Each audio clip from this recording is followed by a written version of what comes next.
Morning class. सभी को voice clear आ रही है?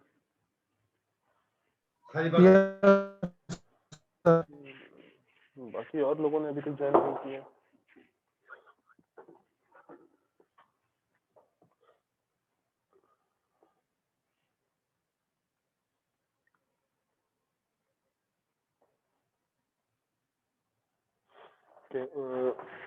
लास्ट क्लास में हमने जब पीएन जंक्शन करंट देखी थी, उसमें किसी को कहीं कोई डाउट उसकी प्रूविंग करने में या नो सर, किसी स्टेप पे?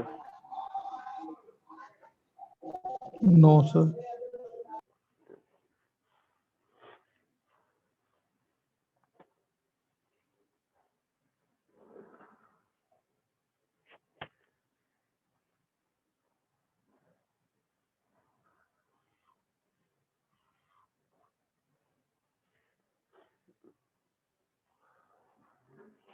तो Rishabh, reverse saturation current mainly किस पैरामीटर पे डिपेंड करती है?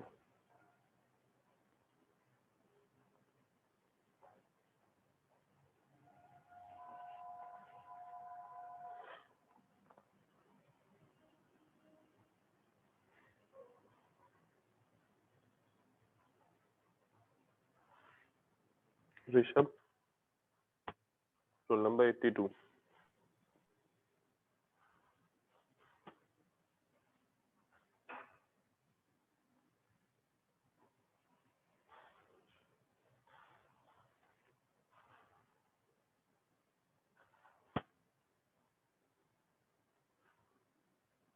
शाश्वत,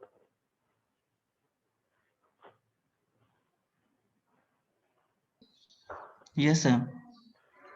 रिवर्स सैचुरेशन करंट मेनली किस पैरामीटर पे डिपेंड करती है? सर नहीं पता। क्यों, कल समझ नहीं आया था, पढ़ा नहीं, क्या हुआ? कल क्लास की थी? ये सर बार बार डिस्कनेक्ट हो रही थी सर, तो अच्छे से पढ़ नहीं पा रहे थे। अच्छा, वीडियो अपलोड हो गए, उसको प्रॉपर देखना और कल इस चीज का आंसर हमको देना। Okay sir.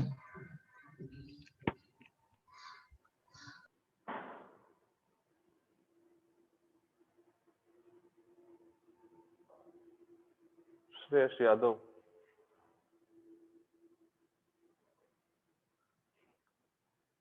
Yes sir. Reverse saturation current किन किन पैरामीटर्स पे डिपेंड करती है? अगर हम एक स्पेसिफिक मटेरियल के पीएन जंक्शन की बात करें तो हमारा जो रिवर्स सैचुरेशन करंट होगा उस पीएन जंक्शन मटेरियल के लिए किस पैरामीटर पे डिपेंडेंट होगा?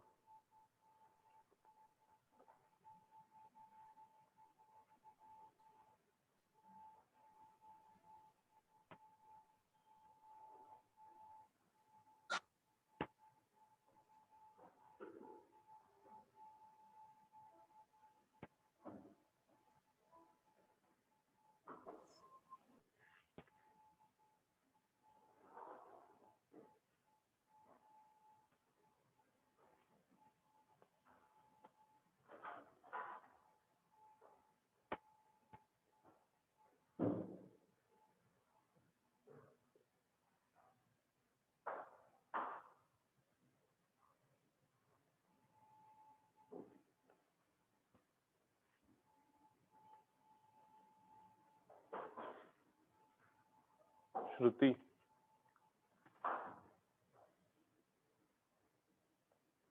Role number 107, Shruti Chaurasia.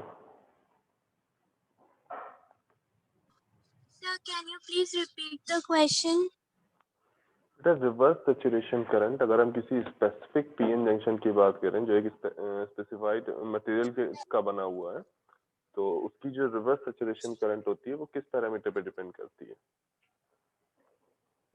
Sir, your voice is lagging.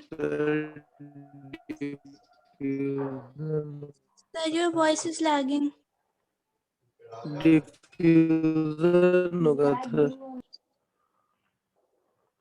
Sir, diffusion होगा। हाँ बेटा, डिफ्यूजन पे तो डिपेंड करती है, बट अगर हम स्पेसिफिक सेमीकंडक्टर की बात करते हैं तो वहां पे किस पर्टिकुलर मटेरियल के लिए डिफ्यूजन कोफिशिएंट जो होता है वो कांस्टेंट रहता है, राइट? आपका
अब वॉइस में वो जो लैगिंग आ रही थी वो ठीक है, कोई प्रॉब्लम नहीं आ रही? नो सर, अब कोई प्रॉब्लम नहीं है। ओके, लास्ट क्लास में हमने देखा था करंट आई कैलकुलेट की थी हमने, ठीक है, I naught e to the power V F upon V T minus 1, right. यहाँ पे जो ये आई नॉट था, ये क्या था? आई नॉट को हमने एक नया कांस्टेंट लिया था, वो किसके बराबर था? Q A D P N not upon L P N plus Q A D N P not upon L N P, right.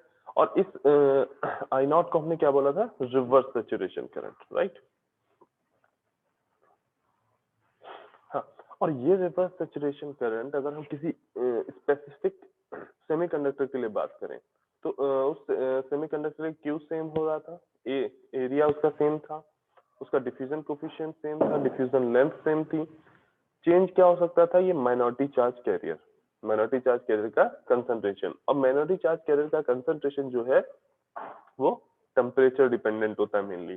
तो अगर हम एक स्पेसिफिक मटेरियल के सेमीकंडक्टर की बात कर रहे हैं, उसकी रिवर्स सैचुरेशन की बात कर रहे हैं, तो वो तुम्हारी किन पैरामीटर्स पे डिपेंड कर रही है?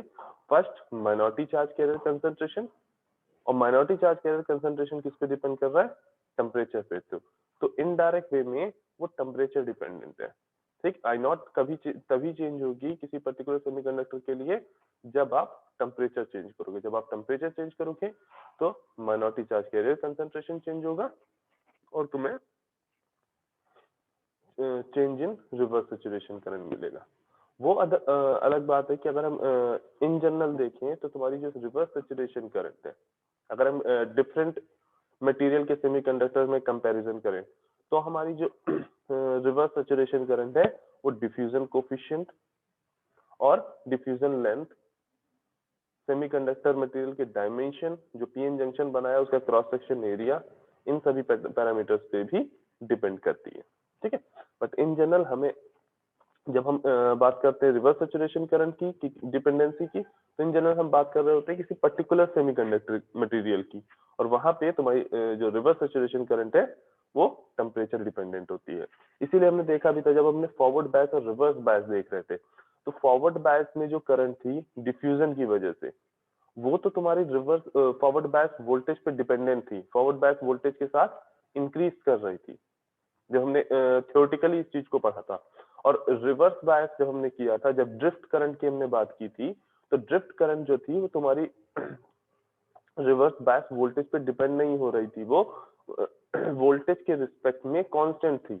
हाँ, टेम्परेचर के साथ वो इंक्रीज कर रही थी।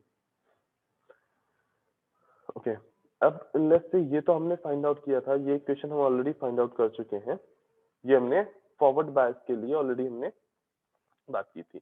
नाउ अब अगर हम रिवर्स बायस की बात करें, जैसे अभी हमने वोल्टेज वीएफ दिया था तब हमें ये इक्वेशन मिला, अब हम जो वोल्टेज दे रहे हैं वो वीआर दे रहे हैं और वो भी माइनस वीआर दे रहे हैं, तो आई इज इक्वल टू क्या हो जाएगा? I naught e to the power minus V R upon V T minus 1, ठीक है। ये इक्वेशन अगर हम इन जनरल कहें तो ये इक्वेशन क्या है? तुम्हारी रिवर्स बायस करंट को शो कर रही है। ये इक्वेशन क्या है? तुम्हारी रिवर्स बायस करंट को शो कर रही है, बट क्योंकि जो रिवर्स बायस करंट है उस पे ये टर्म है e to the power minus V R upon V T, ये टर्म बहुत ज्यादा अप्लीकेबल नहीं होता है। इस टर्म का जो यूज है वो ज्यादा सिग्निफिकेंट नहीं होता। रीजन कि ये जो करंट है यहाँ पे जो आई जनरेट हो रही है वो माइनॉरिटी कैरियर की वजह से जनरेट हो रही है, और माइनॉरिटी कैरियर का जो जनरेशन है वो वोल्टेज पे डिपेंडेंट नहीं है, ठीक है, वो केवल टेम्परेचर डिपेंडेंट है। मीनिंग अगर आई नॉट इंक्रीज होगी तभी आई में इंक्रीमेंट दिखेगा, अदरवाइज हमें इंक्रीमेंट नहीं दिखेगा। तो in general I is equal to क्या आएगा, क्योंकि ये जो रिवर्स बायस वोल्टेज है उस पर डिपेंडेंट नहीं है, तो इन जनरल हम आई इज इक्वल टू क्या लिख लेते हैं, minus I not.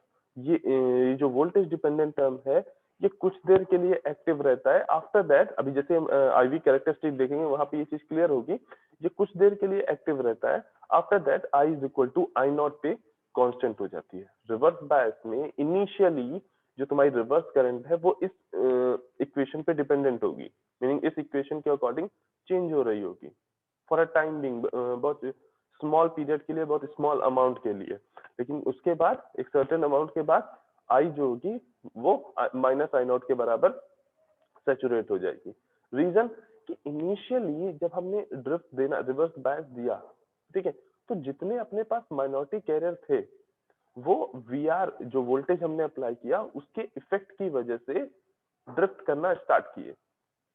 But let's say हमारे पास 10 इलेक्ट्रॉन थे तुम्हारे एन साइड पे, और इसी तरह से 10 होल्स थे तुम्हारे एन साइड पी साइड पे, ठीक है, तो एक सर्टेन टाइम के बाद जब 10 इलेक्ट्रॉन और 10 होल की ड्रिफ्टिंग स्टार्ट हो जाएगी, जिस वोल्टेज पे 10 इलेक्ट्रॉन और 10 वोल्ट होल की ड्रिफ्टिंग स्टार्ट हो जाएगी, उसके बाद आप चाहे जितना वोल्टेज इंक्रीज करिए, आप वोल्टेज इंक्रीज करिए, लेकिन जो तुम्हारी करंट प्रोवाइड करने वाले चार्ज कैरियर हैं, जब नंबर ऑफ चार्ज कैरियर ही नहीं होंगे तो आप किसकी ड्रिफ्टिंग कराएंगे।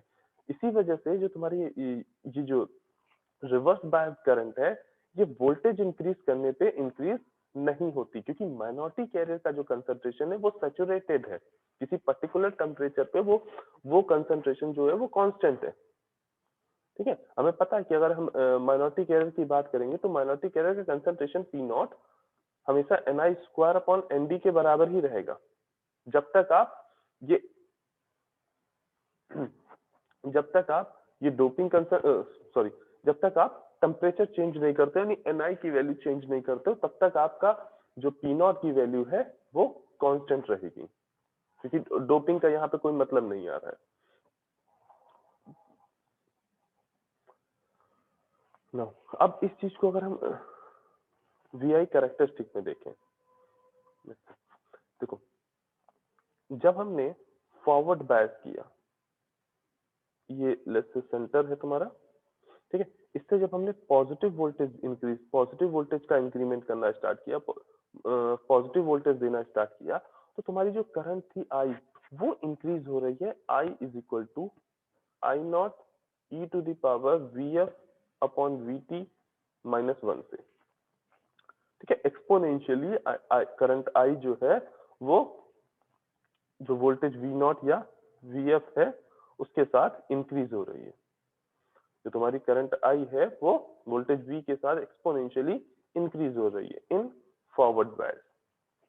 नाउ अब अगर रिवर्स बायस में देखो तो जो इतना एरिया है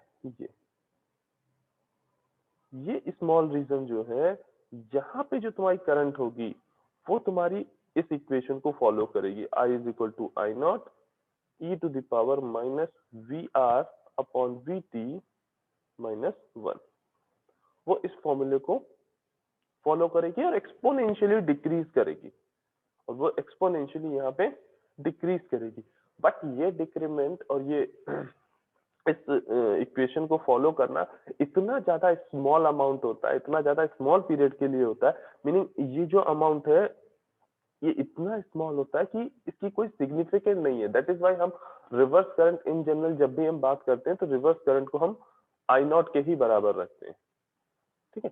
ये यहाँ पे इस एक सर्टेन वोल्टेज के बाद, जैसे ये इस वोल्टेज के बाद जितने भी तुम्हारे पास माइनॉरिटी कैरियर अवेलेबल थे, उन सबकी ड्रिफ्टिंग स्टार्ट हो चुकी है।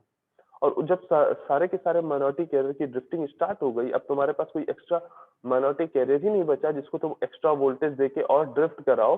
तो मीनिंग क्या है, तुम्हारे माइनॉरिटी चार्ज कैरियर का जो कंसंट्रेशन है वो सैचुरेट हो गया है, और अब तुम्हारी करंट जो होगी वो वोल्टेज डिपेंडेंट नहीं रहेगी। ठीक है, वो करंट तुम्हारी वोल्टेज डिपेंडेंट ना होके अब एक कांस्टेंट वैल्यू पे, और जो किसके बराबर है, आई नॉट के बराबर है, एक कांस्टेंट वैल्यू पे।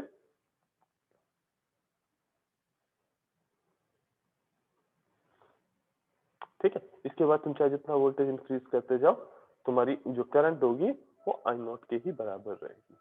और ये जो आई नॉट होगा, ये आई नॉट जो होगा माइक्रो एम्पियर या नैनो एम्पियर के टर्म्स में होगा।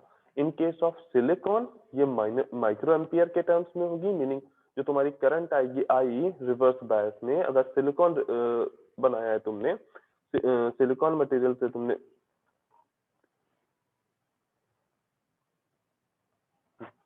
अगर तुमने सिलिकॉन से सेमीकंडक्टर बनाया है, तो जो तुम्हारी आई नॉट या रिवर्स करंट है, रिवर्स सैचुरेशन करंट है, वो किसमें आएगी, let's say 1 × 10⁻⁻6 ampere something, meaning micro ampere में तुम्हारी करंट आ रही होगी। वहीं अगर जर्मेनियम का तुम्हारे पास पीएन जंक्शन होगा, जो तुम्हारी आई नॉट होगी वो नैनो एम्पियर के टर्म्स में आएगी। ठीक है, यहाँ 1 शो करने का मतलब ये बिल्कुल नहीं है कि हमेशा 1 × 10⁻6 रहेगी, नहीं, ये जो मीनिंग जो उसका आंसर आएगा, जो तुम्हारी आई नॉट तुम कैलकुलेट करोगे या जो आई नॉट की वैल्यू आएगी, वो हमेशा माइक्रो एम्पियर के टर्म्स में आएगी। ठीक है, और जो जर्मेनियम के केस में ये नैनो एम्पियर में आएगी। जबकि जो फॉरवर्ड बायस की करंट है आई, जबकि जो फॉरवर्ड बायस की करंट है वो हमेशा मिली एम्पियर में रहेगी, वो हमेशा मिली एम्पियर में होगी।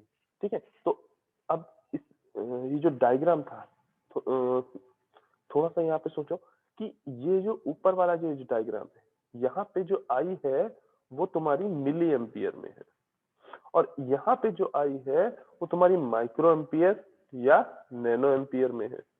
मीनिंग इधर साइड का जो स्केल हमने लिया होगा करंट आई का, और इधर साइड का जो स्केल हमने लिया होगा, उसमें 10⁻³ का डिफरेंस है। मीनिंग ये एरिया जिसकी हम बात कर रहे थे, जहां पे ये इस इक्वेशन को फॉलो कर रहा है, वो एरिया कितना ज्यादा स्मॉल होगा, दैट इज वाई हम इसको कंसिडर नहीं करते हैं। इन जनरल हम इसको कंसिडर नहीं करते हैं।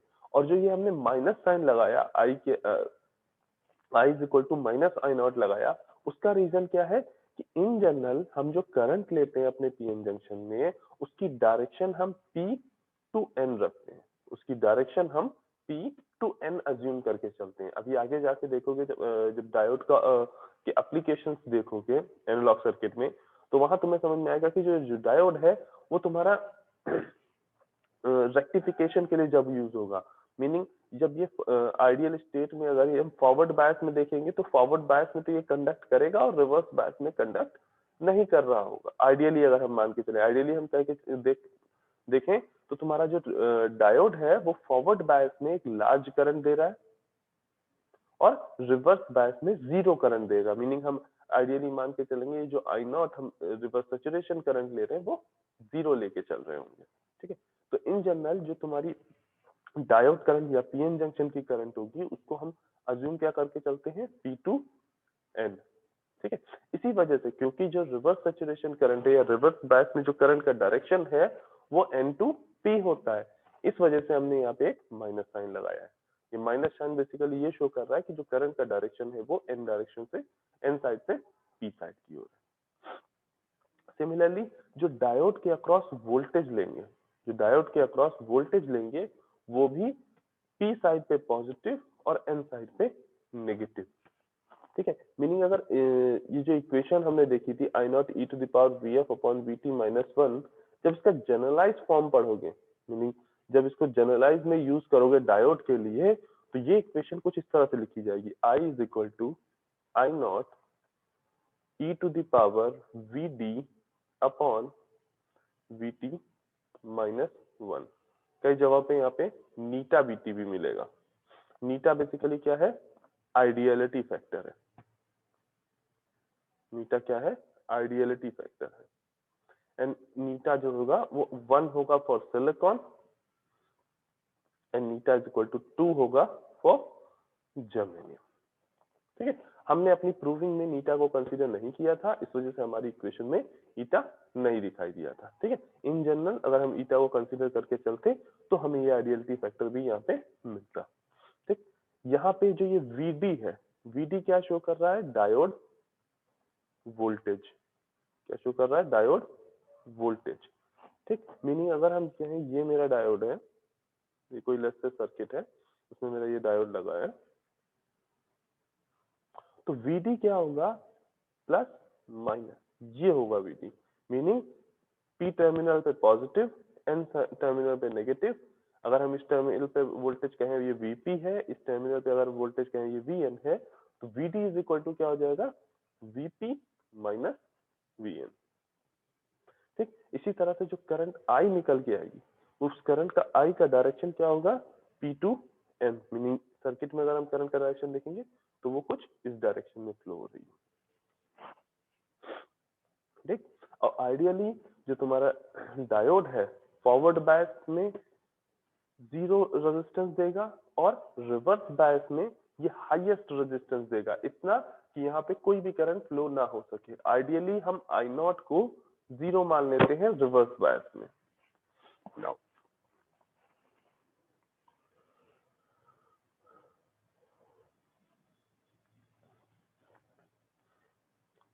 अगर अब हमें ये जो डायोड है, इस डायोड को हमें एक नॉर्मल सर्किट यानी एम्पलीफायर सर्किट में कहीं पे यूज करना हो।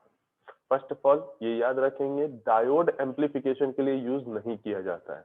ठीक है, हम डायोड को मे भी हो सकता है किसी एम्पलीफिकेशन सर्किट में कहीं पे यूज कर रहे हो। ठीक है, तो ये पॉइंट याद रखेंगे। यहाँ पे जो हम अगर ये पॉइंट कह रहे हैं कि हम डायोड को एम्पलीफायर सर्किट में यूज कर रहे हैं, दैट डजंट मीन कि डायोड एम्पलीफिकेशन कर रहे हैं। एम्पलीफिकेशन करने के लिए वहां पे कोई और डिवाइस होगी, मे बी कोई ट्रांजिस्टर होगा, मे बी हो सकता है बीजेटी हो, मे बी हो सकता है मॉसफेट हो। अभी आगे पढ़ोगे तो तुम्हें बीजेटी और मॉसफेट समझ में आएगा कि किस तरह से वो एम्पलीफिकेशन करते हैं। बट मे बी पॉसिबल कि तुम्हारा उसी किसी सर्किट में डायोड को हमें कहीं पे एज अ स्विच या किसी और काम के लिए डायोड को हमने यूज किया हो।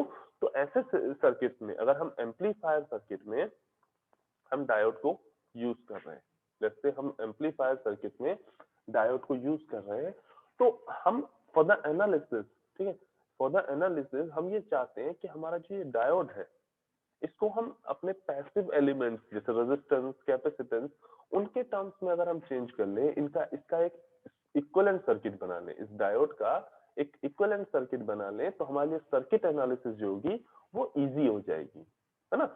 हम सारी चीजें इजीली कर पाएंगे कि रेजिस्टेंस, कैपेसिटेंस पे काम करना, उनको उन पे करंट फाइंड आउट करना, उनको सॉल्व करना हमें इजीली आता है। बट डायरेक्टली डायोड में current and all find out करना, केवीएल, केसीएल, ये सारी चीजें लगाना डायरेक्टली पॉसिबल नहीं है। तो उसके लिए हमने क्या फाइंड आउट करना था, इक्विवेलेंट सर्किट। ठीक, अब यहाँ पे इसको हमने ये क्यों बोला है स्मॉल सिग्नल इक्विवेलेंट सर्किट, तो रीजन ये है कि जब भी आप कोई एम्पलीफायर सर्किट की बात करते हो, तो एम्पलीफायर सर्किट इनिशियली उसमें जितने भी सेमीकंडक्टर डिवाइसेस लगी होंगी, उन सारी सेमीकंडक्टर डिवाइस की एप्रोप्रिएट बायसिंग ऑलरेडी हो चुकी होती है। मीनिंग अगर हमें डायोड को फॉरवर्ड बायस में काम कराना है, उस सर्किट में अगर हमें डायोड को फॉरवर्ड बायस में काम कराना है, तो हम उस डायोड को एक वोल्टेज वीएफ ऑलरेडी अपनी तरफ से हम प्रोवाइड कर चुके होंगे, एक डीसी वोल्टेज वीएफ हम प्रोवाइड कर चुके होंगे, ताकि हमारा डायोड जो है फॉरवर्ड बायस में काम करे। इसी तरीके से मे भी हो सकता है जो तुम्हारे बाइपोलर जंक्शन ट्रांजिस्टर हो, उनको भी किसी एक पर्टिकुलर रीजन में काम करना हो। अभी आगे जाके डिफरेंट रीजन पढ़ेंगे कि एम्पलीफिकेशन रीजन में किस रीजन में वो एम्पलीफायर की तरह काम करता है और क्या चीजें। तो जिस पर्टिकुलर रीजन में हमें उसे काम कराना होता है, उस पर्टिकुलर रीजन में काम कराने के लिए हम उसे एक डीसी वोल्टेज प्रोवाइड करके और पहले से ही उस रीजन में लाके रख लेते हैं, ताकि वो जो काम कर रहा होगा वो उसी रीजन में काम कर रहा होगा। ठीक है, लेट्स से हमने अपने डायोड को फॉरवर्ड बायस में काम कराना था और उसके लिए हमने एक वीएफ वोल्टेज दिया और उसने एक आईडी करंट, ठीक है, आई सफिक्स में डायोड के लिए डी, तो आईडी करंट उसमें फ्लो हो रही है। ठीक, ये जब डायोड ऑलरेडी तुम्हारा फॉरवर्ड बैच में हमने डीसी करंट देके, डीसी वोल्टेज देके इसको फॉरवर्ड बैच में कर लिया, उस टाइम पे यहाँ पे excess minority charge carrier generate हो रहे होंगे और वो ऐसे रिकम्बाइन भी कर रहे होंगे। जैसे ये पी साइड है, ये एन साइड है, तो ये क्या हो जाएगा, delta P, this is delta N. Now जब हमारा डायोड इस कंडीशन में है, उस कंडीशन में जब वो फॉरवर्ड बैच में ऑलरेडी हमने डीसी वोल्टेज देके उसे फॉरवर्ड बैच कर लिया है, उसके बाद लेट्स से हमने वीआई वोल्टेज दिया, एक साइनोसॉइडल वोल्टेज या AC voltage, small AC voltage, एक स्मॉल एसी वोल्टेज हमने एम्पलीफायर सर्किट में दिया। ठीक, तो इनडायरेक्ट वे में हम ये भी कह सकते हैं कि हमने ये वीआई वोल्टेज हमने डायोड को प्रोवाइड किया। ठीक है, और ये स्मॉल एसी वोल्टेज का ही एम्पलीफिकेशन हम करना चाह रहे हैं एम्पलीफायर सर्किट में। ये जो स्मॉल वोल्टेज है, ये इसी का हम एम्पलीफिकेशन करना चाह रहे हैं बेसिकली। ठीक, और उसी एम्पलीफिकेशन के लिए जो हमने एम्पलीफायर सर्किट बनाया है, उसमें हम डायोड का इक्विवेलेंट सर्किट देखना चाह रहे हैं। ठीक, अब इस इक्विवेलेंट सर्किट के लिए हमें फर्स्ट ऑफ ऑल समझना होगा कि ये जो डायोड है, ये जो डायोड है, इसके इसमें जो भी पैसिव एलिमेंट्स इसको रिप्लेस करना है, उनकी वैल्यूज हम कैसे फाइंड आउट कर सकते हैं, उनका कनेक्शन हम किस तरह से कर सकते हैं। तो उसके लिए लेट्स से कि जब आप डायोड तुम्हारा फॉरवर्ड बायस में है, जब तुम्हारा डायोड फॉरवर्ड बायस में है, तो यहाँ पे जो ये डिप्लीशन रीजन है, इस डिप्लीशन रीजन में अभी जब हमने इनिशियली फॉरवर्ड बायस दिया, ठीक है, तो यहाँ पे कुछ पॉजिटिव चार्ज, यहाँ पे कुछ नेगेटिव चार्ज, भले ही वो पॉजिटिव चार्ज और नेगेटिव चार्ज रिड्यूस हो रहा होगा, बट फिर भी ये पॉजिटिव चार्ज और नेगेटिव चार्ज यहाँ पे इन जनरल रह रहा होगा। ठीक, अगर ये पॉजिटिव चार्ज और नेगेटिव चार्ज यहाँ पे अवेलेबल है, दैट मीन्स अगर ध्यान से देखें तो एक साइड पे पॉजिटिव, एक साइड पे नेगेटिव, ठीक, एक डाइपोल क्रिएट हो रहा है। मीनिंग ये जो चार्जेस है, हमें पता है एक्यूमुलेशन ऑफ पॉजिटिव और नेगेटिव चार्ज क्या करता है, एक टाइप ऑफ कैपेसिटेंस देता है। Meaning first of all diode का जो ये डिप्लीशन रीजन है, ये एक टाइप ऑफ कैपेसिटेंस प्रोवाइड कर रहा होगा। सिमिलरली यहाँ पे जो ये डिफ्यूजन हो रहा है, यहाँ पे जो ये डिफ्यूजन हो रहा है, इस डिफ्यूजन माइनॉरिटी कैरियर के डिफ्यूजन की वजह से भी कुछ चार्जेस क्रिएट हो रहे होंगे, कुछ चार्ज क्रिएट हो रहे होंगे, और इन चार्ज की वजह से, इन पॉजिटिव और नेगेटिव चार्ज की वजह से भी एक कैपेसिटेंस एग्जिस्ट करेगा डायोड के अक्रॉस। ठीक है, यहाँ पे टोटल अगर हम जंक्शन की बात करें, टोटल कैपेसिटेंस अगर सीजे है, टोटल कैपेसिटेंस सीजे है जंक्शन कैपेसिटेंस, तो यहाँ पे एक कैपेसिटेंस हो रहा है डिप्लीशन रीजन की वजह से, उसको हमने क्या बोला है, डिप्लीशन कैपेसिटेंस या ट्रांजिशन कैपेसिटेंस। और दूसरा ये कैपेसिटेंस जो एग्जिस्ट कर रहा है, वो किसकी वजह से एग्जिस्ट कर रहा है, इस डिफ्यूजन की वजह से। तो दूसरा जो कैपेसिटेंस है वो किसकी वजह से एग्जिस्ट कर रहा है, डिफ्यूजन की वजह से। तो जो तुम्हारा पीएन जंक्शन है, उसका अगर हम टोटल जंक्शन कैपेसिटेंस देखें, तो फर्स्ट ट्रांजिशन या डिप्लीशन रीजन की वजह से depletion capacitance, and second diffusion की वजह से डिफ्यूजन कैपेसिटेंस। ठीक, नेक्स्ट अगर ये जो सर्किट है, ये जो तुम्हारा पीएन जंक्शन है, अगर एक सेमीकंडक्टर डिवाइस की तरह काम कर रहा है, दैट मींस जब यहाँ पे करंट फ्लो हो रही होगी, तो वो कुछ ना कुछ रेजिस्टेंस भी प्रोवाइड कर रहा होगा।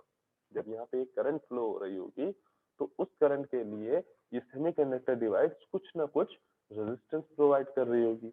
तो उस रेजिस्टेंस को ही हमने क्या लिखा है, डिफ्यूजन रेजिस्टेंस, या कई जगहों पे इसको डायनेमिक रेजिस्टेंस या एसी रेजिस्टेंस भी बोलते हैं। एसी रेजिस्टेंस क्यों, क्योंकि हम जो बात कर रहे हैं यहाँ पे स्मॉल एसी वोल्टेज अप्लाई कर रहे हैं, उस स्मॉल एसी वोल्टेज से जो करंट जनरेट हो रही है, उस करंट को जो रेजिस्टेंस प्रोवाइड कर रहा है ये पीएन जंक्शन, हम उस रेजिस्टेंस की बात कर रहे हैं। राइट, अब सीजे इज इक्वल टू क्या हमने लिखा, सीटी प्लस CD। तो कैपेसिटेंस दोनों क्या होंगे, पैरेलल में। एंड ये जो रेजिस्टेंस है, ये जो रेजिस्टेंस है वो भी तुम्हारा पैरेलल में आएगा। मीनिंग अगर हम इस डायोड का इक्विवेलेंट सर्किट की बात करें, एक डायोड की इक्विवेलेंट सर्किट की बात करें स्मॉल सिग्नल में, तो तुम्हारा जो इक्विवेलेंट सर्किट होगा वो क्या होगा, कुछ इस तरह से होगा। एक diffusion capacitance, transition capacitance and diffusion resistance. ये तुम्हारा पी टर्मिनल है और ये तुम्हारा एन टर्मिनल। पहली बात हमें जो याद रखनी है यहाँ पे ये कि जो तुम्हारा डायोड है उसका जो स्मॉल सिग्नल इक्विवेलेंट सर्किट बनेगा उसमें कौन कौन अवेलेबल होंगे, एक डिफ्यूजन कैपेसिटेंस, एक ट्रांजिशन कैपेसिटेंस और एक डिफ्यूजन रेजिस्टेंस। तीन चीजें अवेलेबल है और ये तीनों ही चीजें आपस में पैरेलल में कनेक्टेड है। ये तीनों ही चीजें आपस में पैरेलल में कनेक्टेड है। जो डिफ्यूजन कैपेसिटेंस है वो बेसिकली एग्जिस्ट कर रहा है ड्यू टू डिफ्यूजन चार्जेस। इस डिफ्यूजन जो माइनॉरिटी चार्ज कैरियर का जो डिफ्यूजन हो रहा है उनकी वजह से जो कैपेसिटेंस एग्जिस्ट कर रहा है उसको हमने क्या बोला है, डिफ्यूजन कैपेसिटेंस। नेक्स्ट जो यहाँ पे इमोबाइल चार्ज, जो डिप्लीशन रीजन में इमोबाइल चार्ज है, इन इमोबाइल चार्ज की वजह से जो कैपेसिटेंस एग्जिस्ट कर रहा है उसको हमने क्या बोला है, डिप्लीशन कैपेसिटेंस या ट्रांजिशन कैपेसिटेंस। कोशिश करना कि ट्रांजिशन कैपेसिटेंस याद रखना, ठीक, क्योंकि देखो ये जो रीजन है इसको हम डिप्लीशन रीजन भी बोलते हैं, इसको हम स्पेस चार्ज रीजन भी बोलते हैं, इसको हम ट्रांजिशन रीजन भी बोलते हैं। इसलिए कि ट्रांजिशन रीजन याद रखना ताकि कंफ्यूजन ना हो। इन जनरल जो कंफ्यूजन होती है सीडी को सी सफिक्स में डी को हम डिप्लीशन कैपेसिटेंस समझ लेते हैं, जो सीडी है उसको हम डिप्लीशन कैपेसिटेंस समझ लेते हैं। इन जनरल हमें क्या याद रखना है, सीटी क्या है, तुम्हारा ट्रांजिशन कैपेसिटेंस है और उसी की वजह से हमने सफिक्स में टी लगाया हुआ है। नाउ अब फर्स्ट ऑफ ऑल हम देखते हैं कि जो रेजिस्टेंस आरडी है, ये रेजिस्टेंस आरडी तुम्हारा जो पीएन जंक्शन के अदर पैरामीटर है, जो मेजरेबल पैरामीटर है, वो पैरामीटर्स पे किस तरह से डिपेंडेंट है, ताकि हम अगर हम कहीं पे भी हमने सर्किट की एनालिसिस करनी हो तो हम ये आरडी, सीटी और सीडी ये तीनों वैल्यूज फाइंड आउट कर लें और उसका इक्विवेलेंट सर्किट इजीली बना सके। नाउ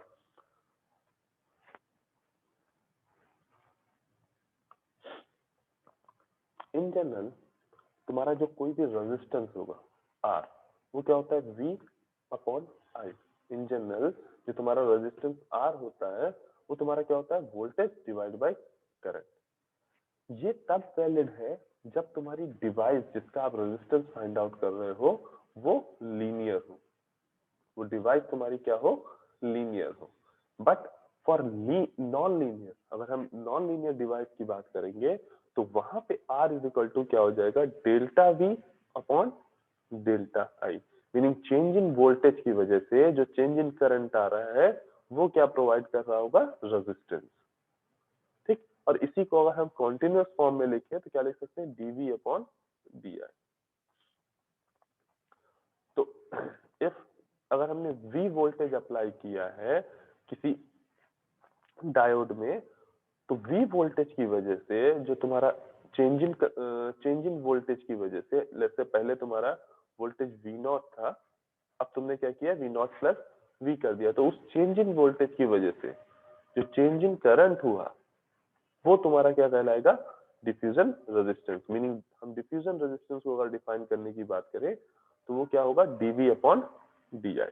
जो डिफ्यूजन रेजिस्टेंस होगा क्या होगा, dV अपॉन डी आई। नाउ अब अगर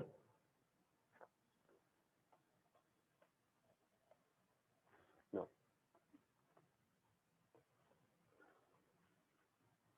अब एक ग्राफ में देखो, एक स्मॉल रीजन लिया हमने,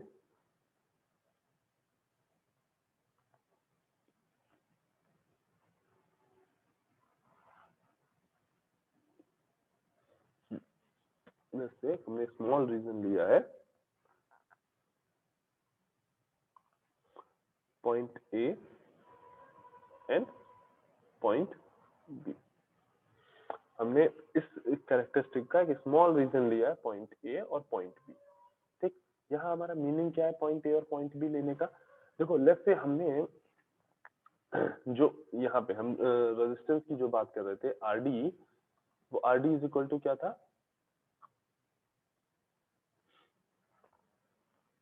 DV upon D I, meaning change in voltage की वजह से जो चेंज इन करंट आ रहा है उसका रेशियो फाइंड आउट कर लो तो आपको डिफ्यूजन रेजिस्टेंस मिल जाएगा।